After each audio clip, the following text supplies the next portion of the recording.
どうもストーンズでーす。いや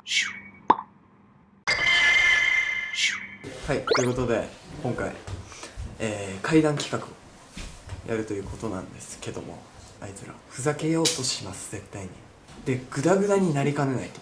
僕が仕掛けたプチドッキリとメンバーが話す怖い話で誰が一番ビビリなのかを検証したいと思います。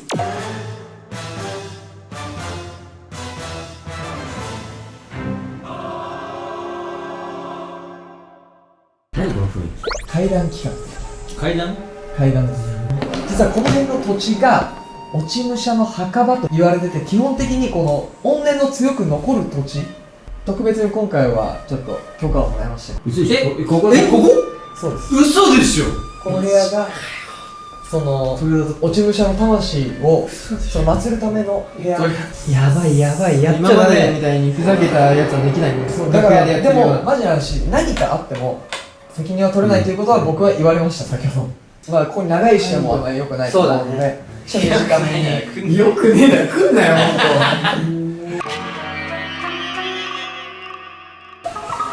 僕はですね、実体験なんですけど。体験談か。じゃあそういうのこれで一番。中学校3年生の時に肝試しとありまして、で前のペアが進んで1分経ったら歩き出すっていう、そういうルートだったんですけど、一本道なんで、遠くには見えるんですよ、向こうに。で実際こう進み出したら、結果僕たちがゴールするときに、前にいたペアが俺らの後ろにいたペアだったんです。で別にどっかで分からん道もなかった。一本道だもんね。一本道。時系列よ僕の。ちょっと怖い話というか奇妙ななんか話ゾッとしたね。うん今ゾッとした俺。っていうのがちょっとあります。もう教えてよ、怖いよ。やめろよお前。ぐっしゃ。じゃあ慎太郎。ちょっと心霊スポットに行ったんですよ。で、まあ行こうっていう話になり、車をブンもうあのさ、もううちで怖いんだあとさ、お前のもやめろよ。そしたら、それで車で行ってたんですけど、運転してる子が、ちょっと脇腹が痛いって言い始めて。で、ちょっともう後ろで休ませてくれって言結構われて。重症だね。で、別の心霊スポットついてって、その時に動画撮影しながら回ってたんですよ。で、ちょっと見てみようって言って、その現場で。車の周りが幽霊に囲まれてて、で、ドアをパッて閉めたら全員いなくなって。で、それが映像に撮れてて、もうやばいやばい、どうしようってなったから、とりあえずコンビニに行って塩買って、車と自分たち人間にとりあえず振り分けたっていうお話がありました。うわー、なんか怖いね。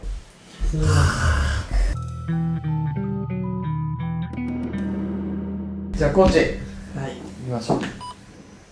俺結構単純な話。楽しい話じゃない誰でも。楽しい話じゃない誰でも。楽しい話じゃない誰でも。猫だな。猫か。猫じゃないでしょ。え？いないです。猫でしょ絶対でも今。次、コーチ。俺の部屋ってベッドがあって、こっちがフリースペースになってるの。寝てたの。そしたら金縛りにやったの。フリースペースの方に引っ張られる。しびれが。そう。体のしびれがこっちに持ってかれるの。で、目でこうやってチラッて見たの。そしたら、ヨボヨボのおばあちゃんが、俺のことこうやって引っ張ってんの。で、目でつぶったの。そしたら次の瞬間、お腹にバーンって、そしたら、下半身がないおばあちゃんが乗ってて、で、次の日、ひいおばあちゃんが亡くなったんです。怖っ。てかお前ドンやめろって。ごめん、ちょっと。そういうのやんない約束でやってるじゃん、俺も。いや、でも、本当に、怖かった。知らせに来たんだね、じゃあ、ね。多分そうだね。北斗じゃあ、次、北斗。俺が静岡で住んでた頃の家ってこんな家だよって紹介なんだけど、まずなんか子供ながらになぜか怖いなって場所あるじゃん。それって2階のなんぞだったわけ俺。実際なんか音とかそういう現象が起きるのは1階の裏庭のドア。でも実際目の前で見てるのに音だけして開いてないわけよ。だんだん慣れてきて、だんだん俺分かってきたことがあって、そこが開いた音した後ってまっすぐ行った洗面所の水を出す音がするわけよ、次は。はいはいはい。ドアの音がした後にね。それがあった夜お風呂入ると、天井の浴室乾燥の天井穴の蓋がずれてんの絶対。俺はっと気づいたんだけど、その真上って何度だったんだよ。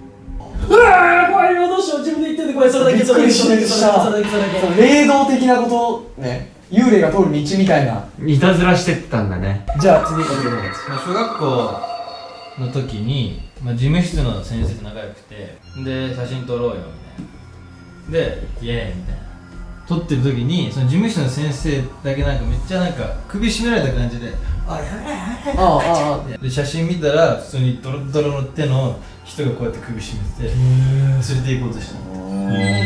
それ俺ちゃんと見た。初めて見た。めっちゃドロドロしてた。真っ赤でも。ちょっとまあ僕意味が分かると怖い話がしていいですか。まああるその若い男性が新社会人で会社に勤めまして、一人暮らしでこう家帰ったりしてたんだけど、実家から連れてきたペットっていまして、怖いわ。帰ってきたらそのペットを触ってバーって癒されると。でそのちょっと仕事が長引いて、いつもよりちょっと長引いちゃったんですね。もう電気もつけないでこうベッドに入っちゃった。もう眠ろう今日は。そしたらあペット触ってないパッと思って、でこう電気つけるのもめんどくさくて、こうベッドからちょっと起き上がってこう手探りでこうやってやった。そしたら手ペロペロペロって舐められて、あっと思って安心してそのまま眠った。そしたら次の日起きたらその大好きなペットが殺された状態で自分のベッドの横に見つかって、そのペットの血で壁に人間も手を舐めるんだよ。うわうわ電車のタイムみたいな。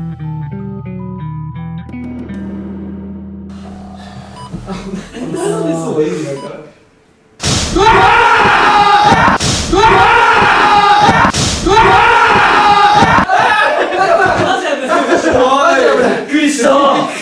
待って、俺おしっこ自分でし込んで。ちょっとできる、もうちょっと。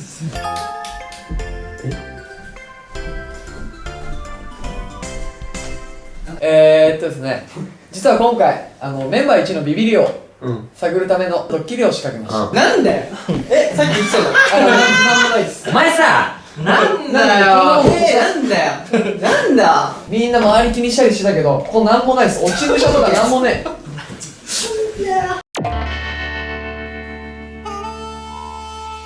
まあ俺のね勝手な案なんではあるけども、そういう音とか猫の声に敏感に反応したりとか、あとはメンバーの怖い話だったりとかに敏感に反応してたのこいつじゃねえかと、ジェシーそれが一番ビビりだと思う。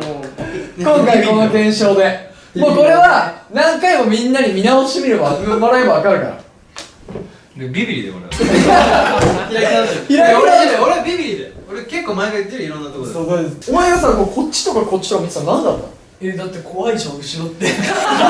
マジでもしかして一番のビビリ北斗かもしれない。いや逆にね、だから俺お前がなんかそっち見て俺怖くなってきちゃってさ、途中で仕掛け人の俺もやばかっただから今回のこのちょっとプチドッキリみたいな、本当は怪談企画でもよかったんですけど、お前らどうせふざけるだろうと思って真面目に久々にたまにはやってもらうという意味も込めて、ここ落ち武者のどうこうって勝手につけたりしました。ふざけにくそうです。